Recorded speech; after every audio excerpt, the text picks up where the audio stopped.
Hi, thanks for stopping by. I've been busy this October because October for me is working and waking the dead. So, this is a new cloth that I've been able to purchase on a recent trip to Halifax in a little witchy store for $10. It's absolutely huge, and it's nice that it brings in all the tarot cards, the zodiac, the numbers. And I got a few other things that I just purchased, and I'll show you also what I've been using this October to connect to the spirits, the guides, the guardians, those that have previously passed. Okay, so with that cloth, it came with these wall mounts and little clips, but I'm probably just going to keep it for table use. For 10 bucks, I couldn't resist it. Now, what else did I purchase? Well, I got some mullein, and I've just been skimming the internet for some extra information. I used to grow this, but I don't have it in this home, and it's carried while traveling the wilds and unsettled places to keep wild animals and spirits at bay and to grant courage. Associated with the feminine energy, great for banishing negative spirits. I started October doing some work in a very small town with buildings, numerous buildings over hundreds of years old. And it's a place like a tourist attraction, but on certain days it's very quiet. And I've been going there with my cards, which I'll show you in a second. I'm a little bit more prepared in that I have something to leave as a thank you and an offering with some gemstones. And I do have some protective herbs, but these will, be nice to add in. And I also got some white willow. So it says it can be burned with sandalwood during the waning moon. And it mentions the Egyptian goddess there. Great for the solar plexus area and frequently associated with the moon and the feminine. So great for dream magic protection, working with the deceased, and boosting your psychic abilities. So white willow and mullein are being added to my practice. And yes, when we were touring a graveyard, there was a huge old walnut tree, and I just happened to feel the ability, the want, the need, and it would be okay for me to take a few with me for my practice. So I'm not sure how this is going to be used. It might be for casting. We're going to see, but walnuts are, in my mind, very good for understanding strength, power, and growth. So that is something new. I'll show you now the cards before I get on to a few more new things. So these were made just with regular playing cards and a glue stick and images from old books that I found quite intriguing, peaceful. And it did stir sort of thoughts of the past and maybe working with the energies of the past. And as I say, this deck, I had 2 or 3 that I took the day I went to Sherbrooke, the older village. And I've been holding these against the building. And there are cards in here that repeated over and over as I moved through the village. And so they quickly told me which deck was going to be the best to work with.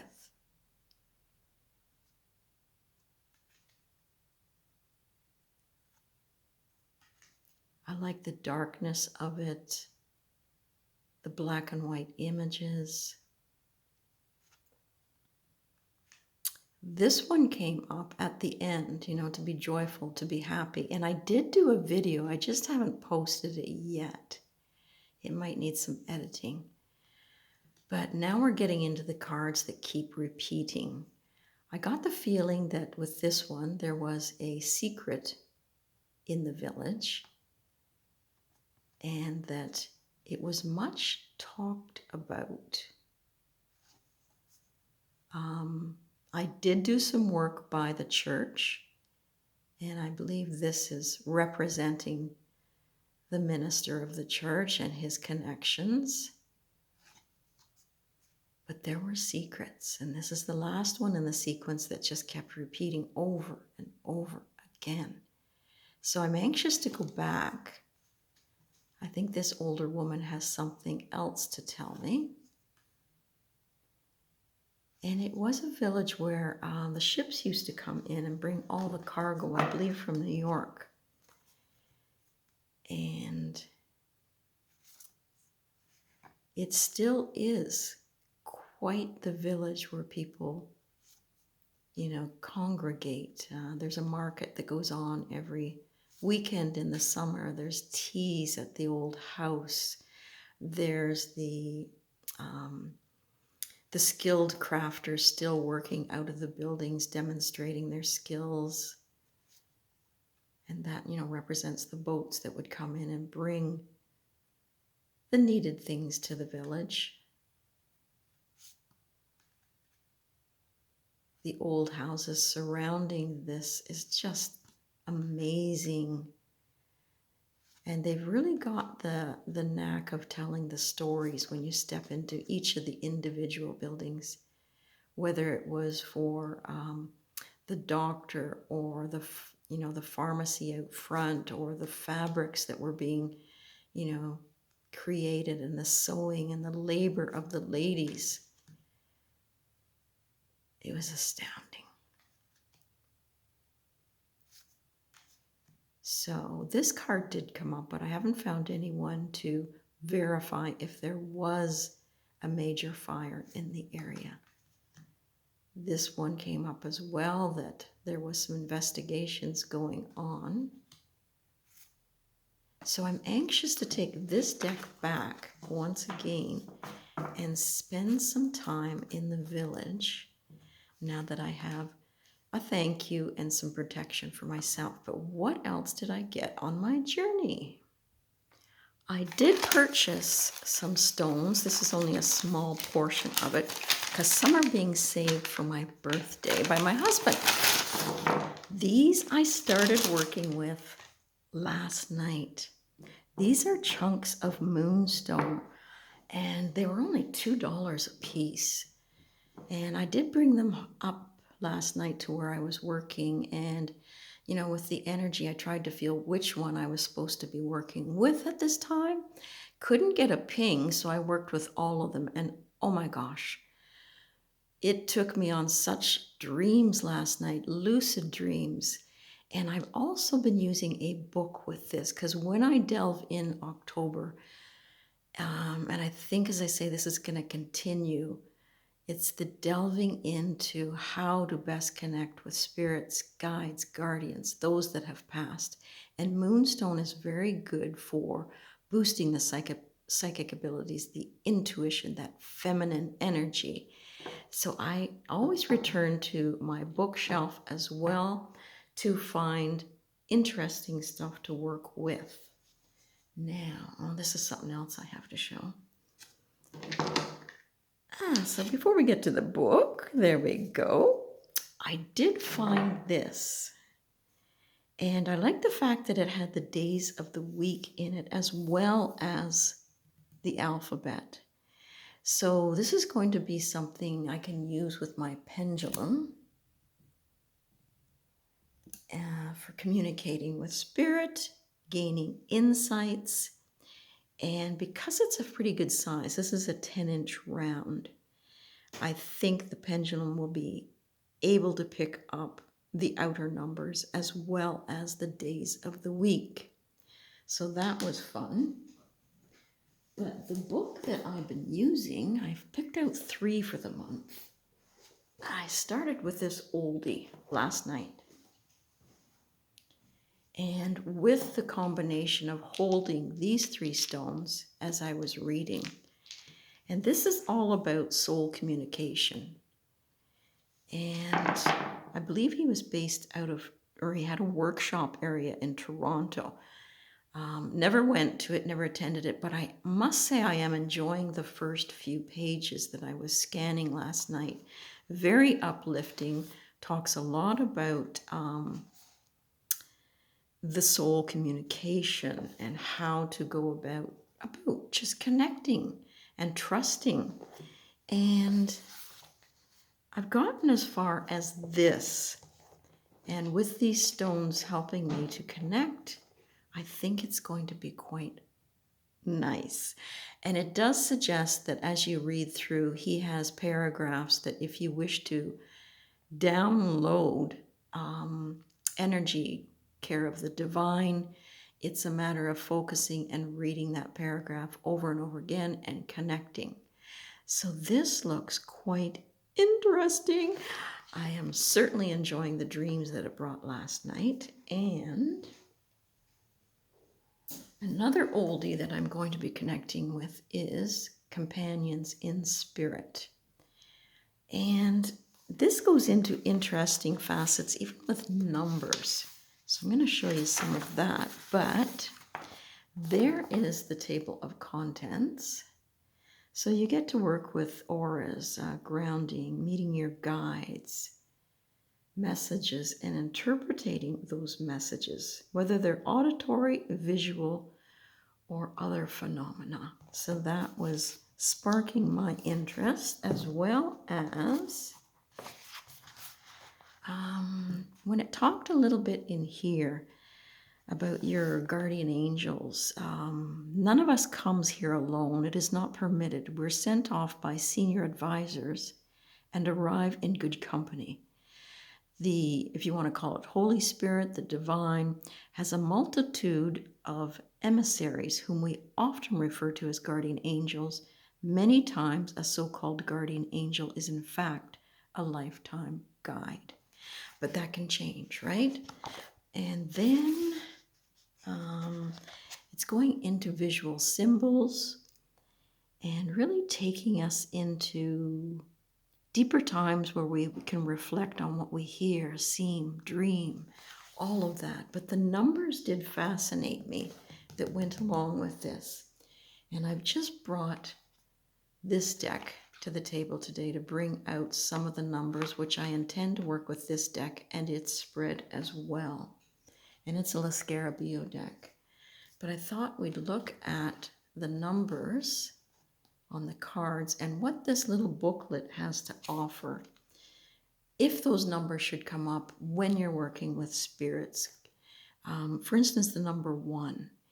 It was talking about lone, solo, and doing that pioneering type work like that. 2. Yes, intuition and being receptive to the intuition. And there's a great part in here about trusting ourselves. Now, 3 was all about inspiration as well as truth. 4 was earthly security and that worldly effort, sending it out, making a difference. And how do you make a difference?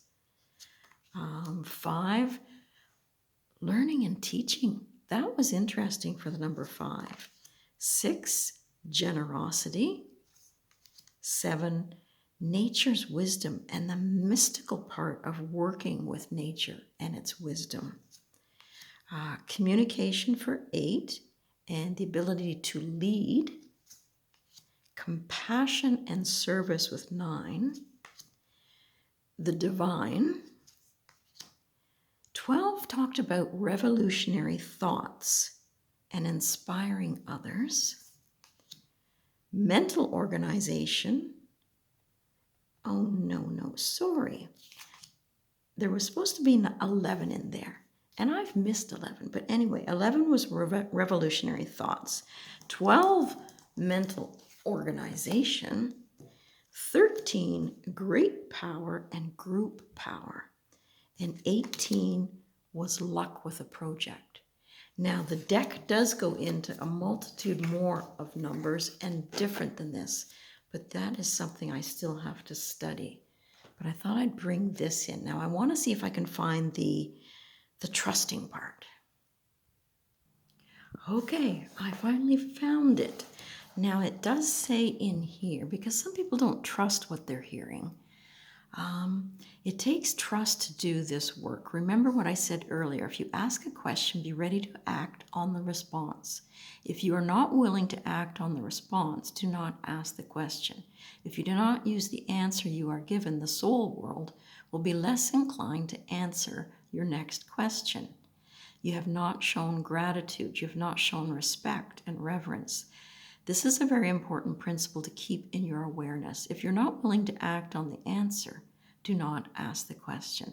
But two, you do have to use your own logic, your sense, and your reason, right? You're not going to act on something just because of some information that you have heard, but it does suggest that this will become some part of you that you will be able to trust once you get going. And it's a matter of releasing control and just needing to trust and listen. And how do I trust? Do soul communication. And however the answer will be the same for almost everyone, the way you learn is to trust, is to trust, is to trust, is basically what it's saying. You aren't really going to the internet to learn. It's discussing here how to ride a bicycle. You know, you get on, you try, you learn, you experience, and through your experience, it becomes natural. So that was kind of nifty. And this one is my third one, Tarot for Troubled Times. And it's got a whole exercise in here, which is basically a ritual on cutting ties. So you can see, untie the bonds, release the hold, sever the connection, and clear the pain. So if you were doing some ancestral work, it might involve cutting cords with those troubling thoughts that you connect to a certain person. There's the ingredients that you would use, and it is definitely a clearing ceremony and a way to empower yourself. So I haven't got that far yet, but this does have tarot in the back, and working through the positive as well as the shadow. It's a newer book. I'm not sure when it was published. Let's just see. There's the table of contents. 2019. Newer one in my collection because I tend to hang on to my oldies. So that's going to be fun. So what else can I show you? This. I got a couple more little crystal grid boards, and I thought that would be neat. And I have a couple other decks that I'm probably going to take out and maybe even to Sherbrooke Village to see if I can get them working, even though it has chosen one quite clearly. There's a couple others I want to work with. Just going to say too, with this board,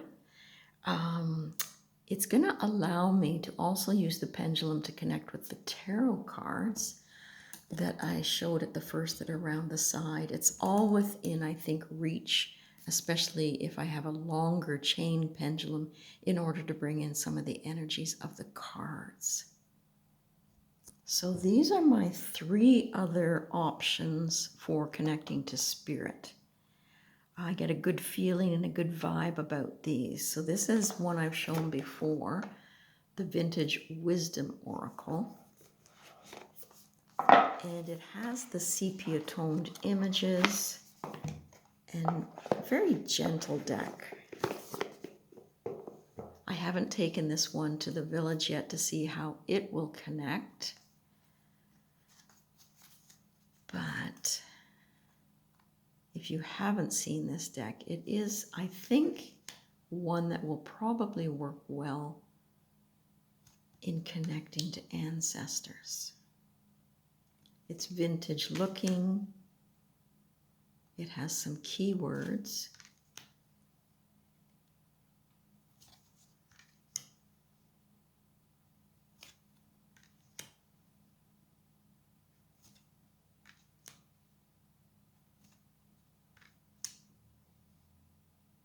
And being able to surrender and trust. There's that card again.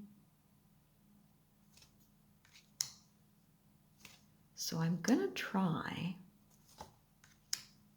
these at home as well as taking them. It's a little bit humid some days around here, so it's hard on decks, taking them out. But sacrifices sometimes in order to gain knowledge. Ooh, I like that card. So that is some of the cards, and it is a pretty good card stock. And I do love the backs. So that is one for Vintage Wisdom. I will be taking out to try also the Crow Tarot.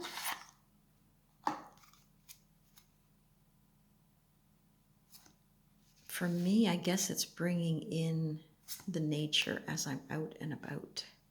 And we do have so many crows in our area.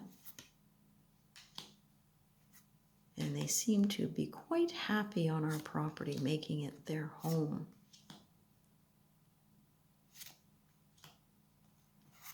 So it's a good size to take out. It's not too big, and it'll fit in that green pouch of mine as well. And it has that sort of dreamy, mysterious dark that I'm after at this time of year for working with spirit. So that is my Crow Tarot. And shift this for a second here. And this one, it didn't want to work at Sherbrooke Village, but that doesn't mean I can't use it somewhere else. I do want to go into more cemeteries and sit and just sort of see what kind of messages come through. And there are some cemeteries here that are